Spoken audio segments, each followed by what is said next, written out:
آج ارشد صاحب بہت خوش نظر آ رہے تھے۔ پچھلے چند دنوں سے وہ بہت اداس تھے۔ دراصل انہیں کاروباری پریشانی تھی۔ ان کی کھلونوں کی دکان تھی اور آج کل ان کا کاروبار ٹھیک طرح سے نہیں چل رہا تھا۔ کل شام وہ دکان بند کر کے چہرے پر اداسی لیے گھر جا رہے تھے کہ راستے میں انہیں ایک سرخ تھیلی پڑی ہوئی ملی۔ انہوں نے دائیں بائیں دیکھا اور لوگوں کی نظروں سے چھپ کر وہ تھیلی اٹھا لی۔ گھر پہنچ کر انہوں نے اس تھیلی کو کھولا تو 5,000 کے نوٹوں سے بھری ہوئی تھی۔ اتنی بڑی رقم دیکھ کر ارشد صاحب کی باچیں کھل گئی تھیں۔ انہیں اپنی آنکھوں پر یقین نہیں آ رہا تھا۔ ان کے تو جیسے وارے نیارے ہو گئے تھے۔ ان کی ساری پریشانی پل بھر میں دور ہو گئی۔ اس تھیلی کو بہت احتیاط سے رکھ لینے کے بعد وہ سوئے تھے۔ آج انہوں نے دکان بھی ذرا دیر سے کھولی تھی۔ سارا سامان سیٹ کر لینے کے بعد ابھی وہ بیٹھے ہی تھے کہ انہوں نے سامنے سے ایک چھوٹے سے خوبصورت بچے کو آتے ہوئے دیکھا۔ پھر ان کی نظر اس بچے سے آگے کی طرف پڑی۔ 100 روپے کا کرارا نوٹ سڑک پر پڑا اس راستے میں اپنی بہار دکھا رہا تھا جہاں یہ بچہ چند قدم اٹھانے کے بعد پہنچنے والا تھا۔ ارشد صاحب نے ایک نظر 100 کے نوٹ پر ڈالی اور ایک نظر اس بچے پر۔ بچہ بھی وہ نوٹ دیکھ چکا تھا۔ جیسے ہی وہ بچہ نوٹ کے قریب آیا اچانک اس کا پاؤں پھسلا اور وہ بری طرح گر پڑا۔ یہ دیکھ کر ارشد صاحب مسکرا دیے۔ اتنے سے بچے کی اتنی بڑی ہوشیاری پر وہ حیران ہو رہے تھے۔ گرتے ہوئے اس نے بالکل بھی یہ ظاہر نہیں ہونے دیا تھا کہ وہ جان بوجھ کر گرا ہے۔ ارشد صاحب اب اسے کمال صفائی سے وہ نوٹ اٹھاتے ہوئے دیکھنا چاہتے تھے، مگر انہوں نے دیکھا کہ بچہ اپنی ٹانگ پکڑ کر رو رہا ہے۔ 100 کے نوٹ کی طرف اس کا دھیان بالکل بھی نہیں تھا۔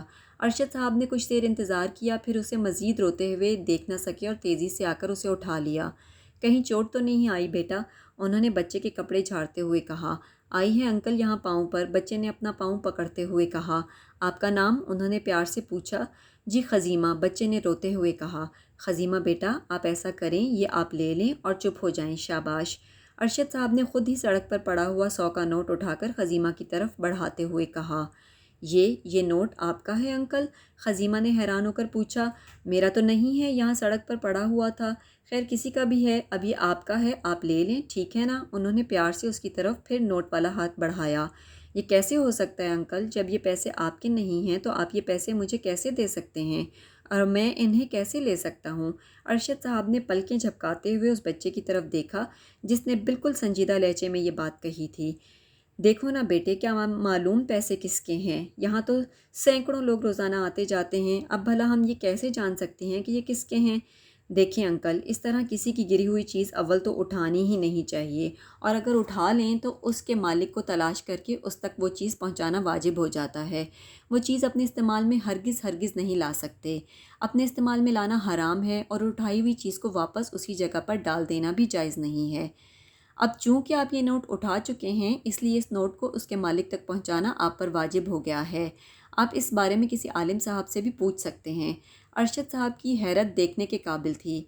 ایک 8-9 سالہ بچہ ان سے ایسے باتیں کر رہا تھا جیسے کوئی عالم بات کر رہا ہو۔